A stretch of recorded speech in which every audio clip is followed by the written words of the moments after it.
The law office smelled like mahogany and inherited wealth. Grace Winters sat in a leather chair she hadn't chosen, wearing the only dress she owned without bleach stains, and tried not to touch anything that might leave fingerprints. Across from her, 3 attorneys in suits that cost more than her monthly rent shuffled papers with the practiced disinterest of people who did this every Tuesday. Ms. Winters, the lead attorney, Whitfield, his nameplate read, spoke without looking up. Do you understand why you're here? Grace's hands rested flat on her lap. No fidgeting, no trembling, just stillness. You said it was about Mr. Castellano's will. Correct. Whitfield finally met her eyes, studying her like she was a discrepancy in an expense report. Did you know Mr. Castellano well? No. But you were present when he collapsed? Yes. And you helped him? Grace held his gaze. I called 911. Stayed with him until the ambulance came. That's all. She thought about the answer, about what all meant. That's all, she said. Whitfield exchanged a glance with the other attorneys. Something passed between them. Confusion, maybe, or suspicion. Ms. Winters, Victor Castellano was one of the wealthiest men in Philadelphia. His estate is valued at approximately $470 million. Grace said nothing. And you're in his will. The air in the room changed. Grace's heartbeat didn't. She just waited. 6 weeks earlier, the Hamilton Center was dying on a Friday night. Not literally, though sometimes Grace wondered. The building, once a grand hotel, now converted into luxury condominiums for people who summered in Martha's Vineyard, had good bones. Marble lobby, Art Deco elevators, crown molding that whispered old money. Grace cleaned it all. She'd been on the night shift for 3 years. 11 p.m. to 7 a.m., 6 days a week. Mopping floors that never stayed clean, polishing brass that never stopped tarnishing, emptying trash bins filled with the casual waste of people who never noticed her. It was fine. The work was honest. The pay covered rent and her mother's care facility and the accounting classes she took online when exhaustion allowed. She didn't need to be seen. That Friday, she'd been cleaning the lobby, vacuuming around the leather sofas near the concierge desk, when the elevator doors opened. An old man stumbled out. Not walked. Stumbled. Grace looked up. He was tall once, maybe, but age had bent him. White hair, expensive suit wrinkled like he'd slept in it, one hand clutching his chest. He took 2 steps, then collapsed. The sound, his body hitting marble, echoed through the empty lobby. Grace dropped the vacuum. She was beside him in seconds, kneeling, fingers finding his pulse. Weak. Irregular. Sir? Sir, can you hear me? His eyes fluttered open. Pale blue. Unfocused. I'll call help, Grace said, already pulling out her phone. His hand caught her wrist. Surprisingly strong. Don't leave. I'm not going anywhere. She dialed 911, gave the address, described his symptoms, chest pain, shortness of breath, disorientation. They're coming, she told him. Just breathe. Slow. He tried. Failed. Gasped. Grace shifted, cradling his head in her lap. Her uniform would stain, his cologne, expensive and cloying, mixing with sweat, but she didn't care. What's her name? She asked. Keep him talking. Keep him conscious. Victor, he whispered. I'm Grace. You're going to be fine, Victor. You work here. I clean here. Something flickered in his eyes. Not surprise. Something else. Everyone walked past. Grace frowned. What? In the elevator. The lobby. I asked for help. His breathing hitched. They walked past. She looked toward the elevator. The pristine marble. The empty concierge desk. How long were you? 20 minutes. Maybe more. Grace's jaw tightened. 20 minutes. In a building with 200 residents. I'm here now, she said quietly. Victor's eyes closed. Why? Because you need help. You don't know me. Don't have to. The sirens grew louder. Red and blue lights washed through the glass doors. Paramedics burst in, efficient, brisk, asking questions Grace answered while they loaded Victor onto a stretcher. You family? One asked. No. I just found him. You did good. Probably saved his life. They wheeled him out. Grace stood alone in the lobby, her knees damp, her hands shaking now that it was over. The concierge, a thin man named Derek who'd returned from wherever he'd been, stared at her. That was Victor Castellano, he said. Okay. He owns the penthouse. Worth like millions. Grace picked up the vacuum. Good for him, she said, and went back to work. She didn't think about it again. Not when her shift ended. Not when she took the bus home to her one-bedroom apartment in West Philly. Not when she fell asleep with her accounting textbook open beside her. The Hamilton Center had 100 tenants. She cleaned up after all of them. Victor Castellano was just another man who needed help. She gave it. That was all. But 3 weeks later, an envelope arrived at her apartment. Heavy paper. Embossed return address. Whitfield and Associates, attorneys at law. Grace opened it standing in her kitchen, coffee growing cold. Dear Ms. Winters, we represent the estate of Victor Castellano, who passed away on November 18th. You are named as a beneficiary in his will. Your presence is required at our offices on December 2nd at 10 a.m. to review the terms. Grace read it twice. Then she called the number listed. A receptionist confirmed. Yes, this was real. Yes, she needed to attend. No, they couldn't discuss details over the phone. Grace hung up, stared at the letter. Victor Castellano had died. And somehow, she was in his will. Whitfield slid a folder across the table. Grace didn't touch it. Ms. Winters, I'll be direct. This is unusual. What is? Mr. Castellano's bequest. To you. The other two attorneys watched her like she might suddenly confess to something. He left you his entire estate. The words landed wrong. Like a sentence in a language Grace almost understood but didn't quite speak. I'm sorry. The penthouse. His investment portfolio. His art collection. All of it. Whitfield's voice was ice. $470 million. To a woman he met once. Grace's hands stayed flat on her lap. No gasp. No trembling. Just stillness. Heavier than shock. That doesn't make sense, she said quietly. We agree. I cleaned his building. I helped him when he collapsed. That's all. According to the will, that's everything. Whitfield opened the folder. Pulled out a document. Thick, official, covered in legal language that blurred before Grace's eyes. He had no children. No living relatives. His previous will left everything to charity. But 2 weeks before he died, he changed it. Whitfield's finger tapped the paragraph. Right here. To Grace Winters, who saw me when no one else would. Grace stared at the words. This is a mistake. It's notarized. Witnessed. Legal. Then it's not fair. One of the other attorneys, a woman with silver hair, leaned forward. Ms. Winters, do you understand what's being offered? Yes. And you're saying you don't want it? Grace met her eyes. I'm saying I didn't earn it. Mr. Castellano believed you did. He didn't know me. Apparently, he knew enough. Whitfield cleared his throat. There's more. He left a letter. For you. He slid an envelope across the table. Cream-colored. Her name written in shaky handwriting. Grace took it. Opened it. Inside, a single page. Grace, I'm sure my lawyers are making this difficult. They're paid to be suspicious. I'm writing this 2 weeks after you saved my life. The doctors say I have maybe a month. Heart failure, advanced. Nothing to be done. I should feel angry. Cheated. But mostly I feel clarity. I spent 78 years building wealth. I was good at it. Made fortunes in real estate, investments, acquisitions. I thought money meant power. Respect. It didn't.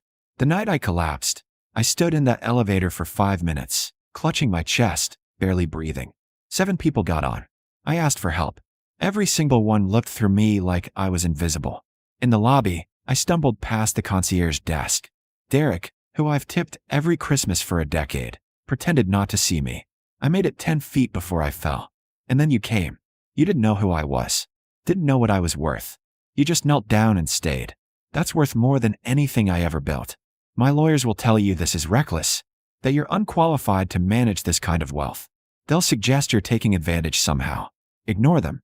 You didn't ask for this. But I'm giving it anyway. Not as payment. As proof. Proof that decency still matters. That seeing people, really seeing them, is the rarest gift. Use it however you want. Build something. Give it all away. I don't care. I just wanted you to know, you weren't invisible to me. Victor. Grace read it twice. Her hands didn't shake, but her throat tightened. Whitfield waited until she looked up. Ms. Winters, I have to ask. Did you know Mr. Castellano was wealthy when you helped him? No. Did he promise you anything? Before he died? No. Did you visit him in the hospital? I didn't even know which hospital he was in. Whitfield leaned back, unsatisfied but out of questions. This will be contested, he said finally. Distant relatives will appear. People claiming he wasn't of sound mind. It'll take months. Maybe years. Let them contest it. You're willing to fight. Grace folded the letter carefully, slid it back into the envelope. I don't want to fight anyone, she said. But if Mr. Castellano wanted me to have this, I'm not going to insult him by refusing. The silver-haired attorney almost smiled. Whitfield just sighed. Then we'll begin the process. It'll be complicated. You'll need financial advisors, tax attorneys, people to manage, I know. Grace stood. Thank you for your time, Ms. Winters. Whitfield's voice stopped her at the door. Why did you help him? Grace looked back. Because nobody else did, she said. And she left. The news broke 3 days later. Not publicly, but word spread the way it always does among people who track money. Victor Castellano's estate, all of it, left to his cleaning woman. The building manager at the Hamilton Center called Grace personally. Voice tight, professional.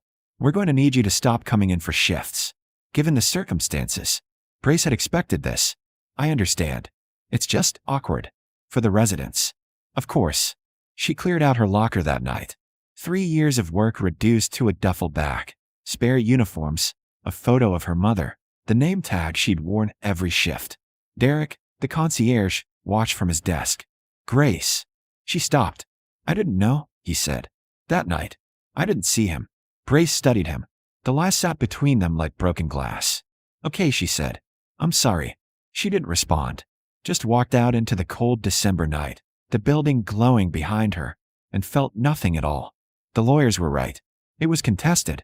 A second cousin in Oregon filed a claim, then a former business partner, then a charity that had been in Victor's previous will, arguing undue influence. Grace sat through depositions, answered the same questions 50 different ways. Did you coerce him? No. Did you manipulate him? No. Why you? She never had a good answer for that one. But the will held. Victor's doctors testified he'd been lucid. His revisions were documented, deliberate, made weeks before his death. And the letter, his letter, was evidence enough. 6 months after that meeting in Whitfield's office, the estate transferred. Grace Winters became one of the wealthiest women in Philadelphia. She didn't move into the penthouse, didn't buy a car or a designer wardrobe or any of the things people expected.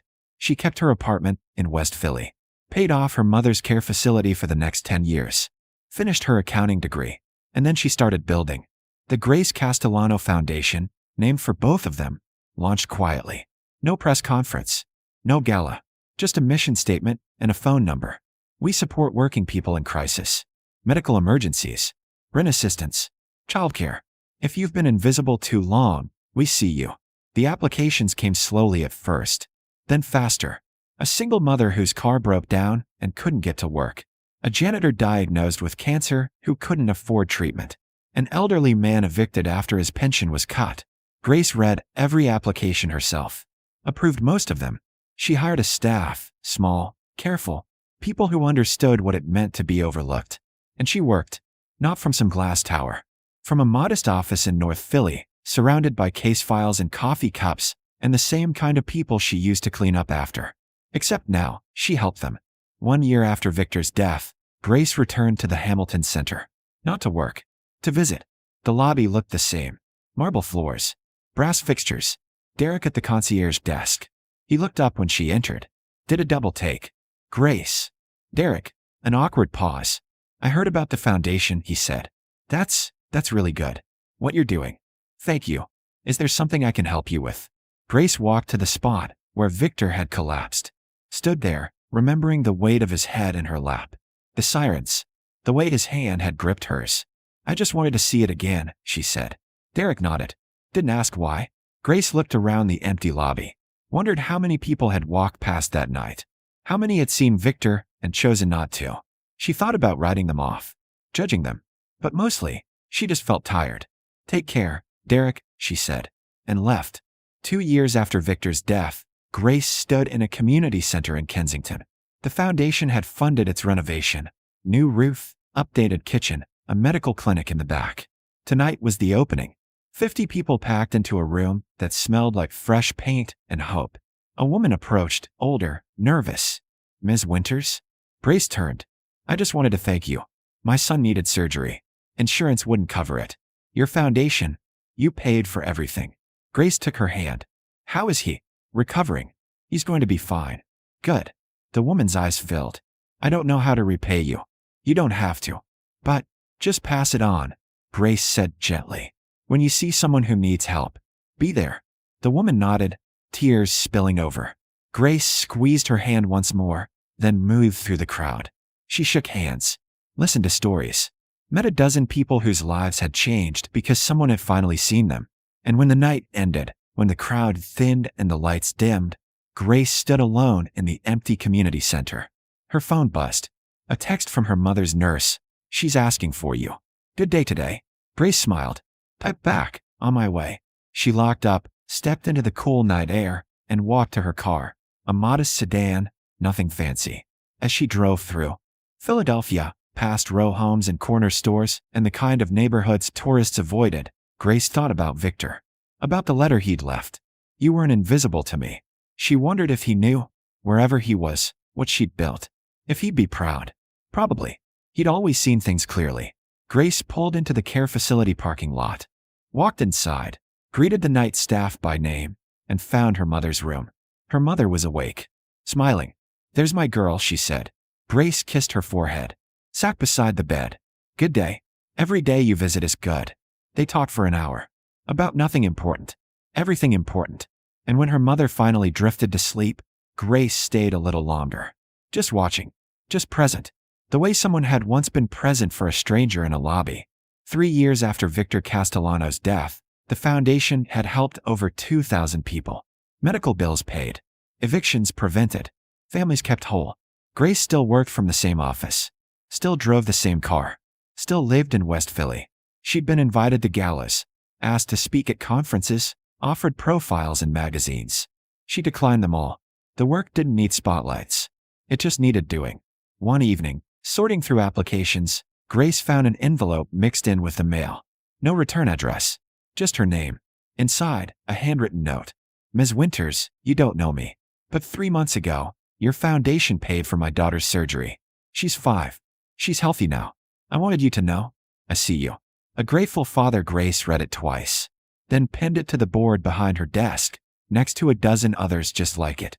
She thought about Victor's letter, about being seen, about how the rarest gift wasn't money. It was presence, and she'd spent 3 years learning to give it back. Grace closed her laptop, turned off the lights.